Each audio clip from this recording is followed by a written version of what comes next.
ચૂંટણીની, કારણ કે રાજકોટની ચૂંટણી પણ આખા દેશમાં ચર્ચાનો વિષય બની. પરસોત્તમ રૂપાલા જેમણે ક્ષત્રિય આંદોલનને જન્મ આપ્યો, કારણ કે એ જે આગ એમણે જે પ્રસરાવી હતી એનો ધુવાળો રાજસ્થાન સુધી પ્રસર્યો, મધ્યપ્રદેશ સુધી પ્રસર્યો, મહારાષ્ટ્ર સુધી ગયો અને જ્યાં જ્યાં એની અસર થઈ છે એ આંખોની સામે છે. ગુજરાતમાં જેટલી અસર જોઈએ એટલી નથી થઈ, પરંતુ રાજસ્થાનમાં જે પ્રકારે માહોલ બન્યો છે કે હેટ્રિક મારવા પર ભારતીય જનતા પાર્ટી હતી અને અત્યારે પાછા પલટાઈ રહ્યા છે. બીજી બાજુ રાજકોટમાં જે ભારતીય જનતા પાર્ટી અને કોંગ્રેસના નેતાઓ છે, જે ઉમેદવારો હતા, એ શું કહી રહ્યા છે એ પણ જાણી લઈએ.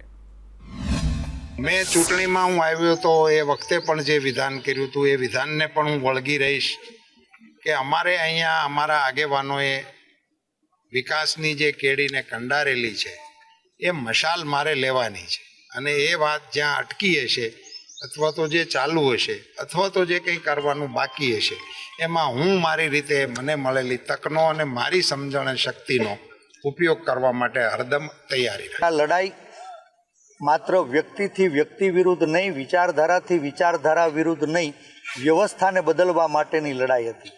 લોકોએ પ્રયાસ કર્યો. મને આનંદ થાય છે કે રાજકોટ વાસીઓના હૃદયને જીતવામાં હું સફળ થયો. ચૂંટણીઓ લડવી મહત્વની છે. હાર જીત તો જનતાની અદાલત નક્કી કરતી હોય છે ને જનતાએ જે આદેશ આપ્યો છે જનાદેશને સહર્ષ સ્વીકારું છું. રાજનીતિ આનું જ નામ છે. ક્યારેક શબ્દો શું બોલાય છે, ક્યારેક શું શબ્દો બોલાય છે, જનતા ખૂબ સારી રીતે જાણે છે. પણ એક ક્ષત્રિય આંદોલન જ્યારે ચરમસીમા પર હતું, એક ચહેરો આંખોની સામે આવતો હતો, એ મહિલા ચહેરો હતો પદ્મિનીબા વાળાનો. પદ્મિનીબા હવે કહી રહ્યા છે કે અમારું આંદોલન બિલકુલ નિષ્ફળ ગયું છે, કારણ કે પરિણામો બતાવે છે. બેન, जो आंदोलन हमने जो शुरू किया था, जो शुरुआत हमारी थी, उस आंदोलन की तो जीती हुई है मेरे हिसाब से. कि जो हमने बहनों ने जो आंदोलन किया था और जब बीच में राजकारण आ गया और संकलन समिति जो बीच में आ गई, हाँ जी देखो इतने सारे इकट्ठा हुए थे. जो राजकोट का सम्मेलन था उसमें कितने सारे लोग एक आशा के साथ आए थे कि कहीं ना कहीं आज कुछ रिजल्ट मिलेगा.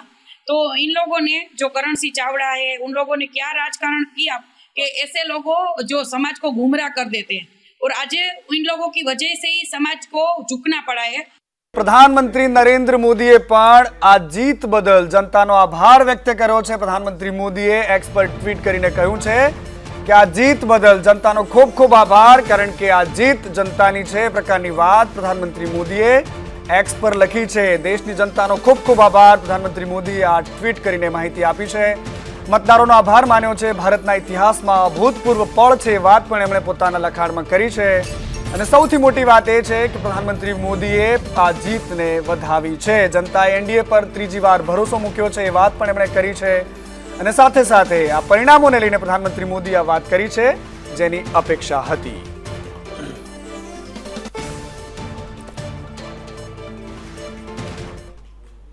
નેશનલ ડેમોક્રેટિક એલિયન્સ, કદાચ આ નામ ભારતીય જનતા પાર્ટીના નેતાઓને ખબર હશે, પરંતુ હવે આખા દેશને ખબર પડશે. અને એનું કારણ છે કે એનડીએની મહત્વતા હવે વધી ગઈ છે. અત્યાર સુધીમાં ભાજપની ચર્ચા થતી હતી, પહેલી વાર હવે એનડીએ તમને જોવા મળશે. આવતીકાલે દિલ્હીમાં એની મહત્વપૂર્ણ બેઠક મળવા જઈ રહી છે. જેડીયુ અને ટીડીપીના પ્રતિનિધિઓ પણ અહીંયા હાજર રહેવાના છે. જેડીયુના નીતિશ કુમાર પણ હાજર હશે, ટીડીપીના ચંદ્રબાબુ નાયડુ પણ હાજર હશે. અને અહીંયા બહુમતીના મામલે હવે સરકાર બનાવવાને લઈને અહીંયા ચર્ચા થશે, પરંતુ ચર્ચાઓ બીજી પણ છે. ચર્ચાઓ બીજી એવી છે કે પલટુરામ તરીકે જાણીતા નીતિશ કુમાર ગમે તે ઘડીએ પલટી મારી શકે, વાતનો ભય ભારતીય જનતા પાર્ટીને ખૂબ સારી રીતે લાગી રહ્યો છે. બીજી બાજુ ચંદ્રબાબુ નાયડુને પણ દુખતી નસ કોંગ્રેસ પાસે છે. કોંગ્રેસ અને ઇન્ડિયા ગઠબંધનના એલાયન્સના નેતાઓને, ખાસ કરીને શરદ પવાર, એ નેતાઓને મનાવવામાં લાગ્યા છે. અને એટલા જ માટે ભારતીય જનતા પાર્ટી આવતીકાલે એનડીએની મહત્વપૂર્ણ બેઠક બોલાવી છે. એ બેઠકમાં શું થાય છે એના પર આખા દેશની નજર હશે, કારણ કે આવતીકાલે ઇન્ડિયા ગઠબંધનની પણ બેઠક છે. રાહુલ ગાંધીએ જે જાહેરાત કરી છે, અમે પણ સરકાર બનાવવા માટે વિચારી રહ્યા છીએ. જબરદસ્ત રસાકસીવાળો માહોલ. આ વખતની ચૂંટણીમાં જે એક બાજુની જે વન વે લાગતી ચૂંટણી હતી એ અચાનક જ બે ટ્રેક પર પલટાઈ ગઈ છે. હવે જોવાનું એ રહેશે કે એમાં શું થાય છે. અને આ જ મામલે થોડી ચર્ચા પણ કરી લેવી છે. મારી સાથે કોંગ્રેસ અને ભારતીય જનતા પાર્ટીના નેતા તેમજ રાજકીય વિશ્લેષક બેન પણ જોડાયેલા છે. રીનાબેન, તમને એક સવાલ મારે પૂછવો છે કે જે નીતિશ કુમાર પર ભારતીય જનતા પાર્ટી અત્યાર સુધીમાં ભરોસો નહોતી કરતી, જે નીતિશ કુમારને અત્યાર સુધીમાં એમને અડખામણા લાગતા હતા, પરંતુ ફરી એકવાર બિહારમાં તેઓ લોકો સાથે આવ્યા. એ નીતિશ કુમાર કે જેમણે 2013માં પ્રધાનમંત્રી નરેન્દ્ર મોદીનું નામ જ્યારે રાખવામાં આવ્યું તો સૌથી પહેલા એનડીએથી છેડો ફાડ્યો હતો. એ જ નીતિશ કુમાર હવે જો એ જ ઇન્ડિયા ગઠબંધનના સૌથી પહેલા સંસ્થાપક કહી શકાય એવા નેતા હોય તો નીતિશ કુમાર પર ભાજપને કેટલો ભરોસો થશે બેન?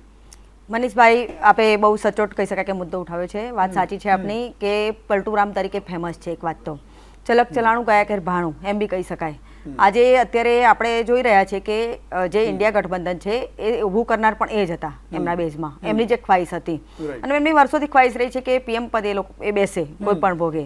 તો હવે જોવાનું એ રહે છે આગામી સમયમાં. ખરેખર મહત્વનો મુદ્દો આપે જે શરૂઆતમાં કહ્યું કે હવે નાના નાના પક્ષો છે એમને પણ કહી શકાય કે ભગવાન બનાવવામાં આવશે અને ક્યાંક ને ક્યાંક કહી શકાય કે એમનું શરણું લેવામાં આવશે.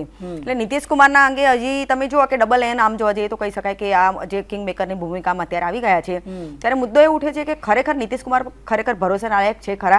માની લો કે ઇન્ડિયા ગઠબંધન કોઈ સારી ઓફર આપશે તો એ તો ત્યાં પણ પલટી મારી શકે છે. કેમ કે એમની ઇમેજ જ એ પ્રકારની છે, એમની મેન્ટાલિટી પણ તમે જો તે પ્રકારની છે. એટલે એ કહી શકાય કે ઇન્ડિયા ગઠબંધન જે પોતે એમણે ઊભું કર્યું હતું ત્યાં જ એમને વાંધો પડ્યો. એમને તમે કહ્યું 2013માં મોદીજી સાથે પણ વાંધો પડ્યો. આ અગાઉ પણ તમે જો કે આ પ્રકારનો એમનો આખો હિસ્ટ્રી છે.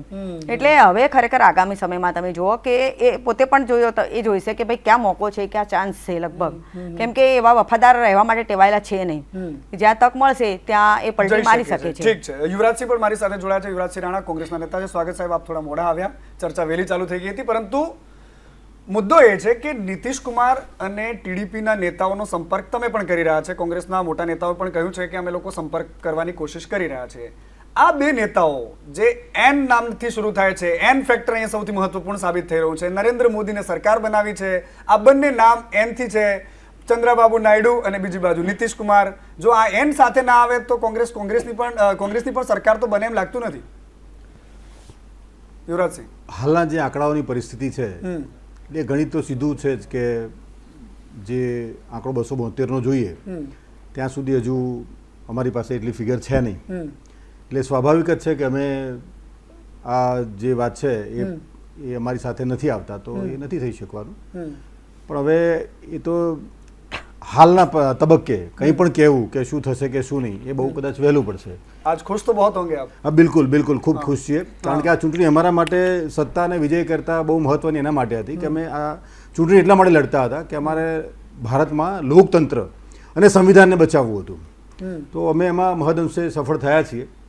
અમે આજે જે જનાદેશ મળ્યો છે, જે ભારતીય જનતા પાર્ટીની વાતો હતી કે 400 પાર, એ ભાજપની પોતાની વાત 370 નહીં કરતા હતા અને એનડીએની વાત 400 પાર નહીં કરતા હતા અને સંવિધાન બદલવાની જે વાતો કરતા હતા એ અમે આવીશું તો આ કરીશું, અમે આ કરીશું, એ જે વાતો હતી, જે ડર હતો, જે દેશની આપણી એજન્સીઓ છે જેનો દુરુપયોગ કરીને વિપક્ષને ખતમ કરવાનું જે એમનું કામ હતું, કદાચ અમે એને રોકવામાં સફળ થયા છીએ. અને જે સાચી વાત છે 2014માં જે નરેન્દ્રભાઈ મોદી જે લોકોને મોંઘવારીની વાતો અને જે સપના બતાવ્યા હતા અને સત્તા પર આવ્યા હતા. ઠીક છે યુવરાજસિંહ, હું આપને રોકવા માંગીશ, પરંતુ તમારા જ કોંગ્રેસના નેતા પ્રિયંકા ગાંધી જે અત્યાર સુધીમાં કહેતા હતા કે હું લડીશ, લડકી હું, લડ શકતી હું, આ બધી જ વાતો વચ્ચે બનાસકાંઠામાં જીતનો શ્રેય પણ એમને થોડા ઘણો જાય, કારણ કે તેઓ પણ ત્યાં રેલી કરીને ગયા હતા.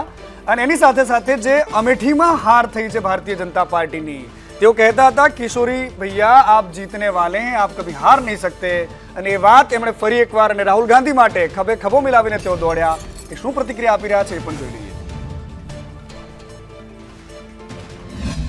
आप खुश हैं? बहुत खुश हूँ. मैं अपनी यूपी की जनता को ये कहना चाहूंगी कि उन्होंने बहुत ही विवेक दिखाया और मुझे सबसे ज्यादा गर्व अपने यूपी पे है.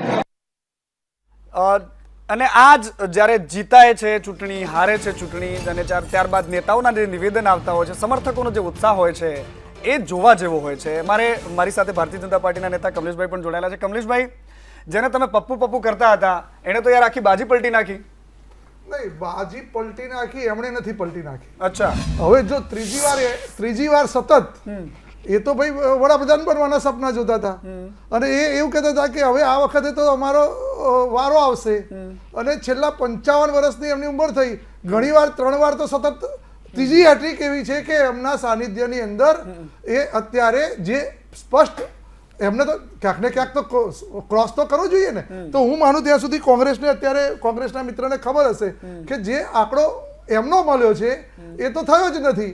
એટલે ક્યાંક હા થોડા જે અમે લોકો માનતા હતા કે 50-55 સમેટાઈ જશે એના બદલે થોડી વધારે સીટો આવી છે, પણ ખુશીનો માહોલ તો છે જ નહીં. અને ધારો કે ખુશી વ્યક્ત કરતા હોય આ તો backfire નથી થયું અત્યારે ને? ખુશી વ્યક્ત કરતા હોય હા. તો એવું થાય કે ભાઈ એક 100% માર્ક મેળવવાનો વિદ્યાર્થી ક્યાંક 80% મેળવે અને એ 80% મેળવ્યા છે અને ખુશ થઈને 35% વાળો ફટાકડા ફોડે, આવો એક સીન અત્યારે બની રહ્યો છે. એટલે ચોક્કસ હું એવું માનું છું કે હા, છતાં પણ હું અત્યારે કોંગ્રેસના મિત્ર આવ્યા અને એમણે ખેલદિલીપૂર્વક સ્વીકાર્યું કે અમને સબર વિરોધ પક્ષ માટે અમને આ જનાદેશ મળ્યો છે, તો હું એમને અભિનંદન આપું છું.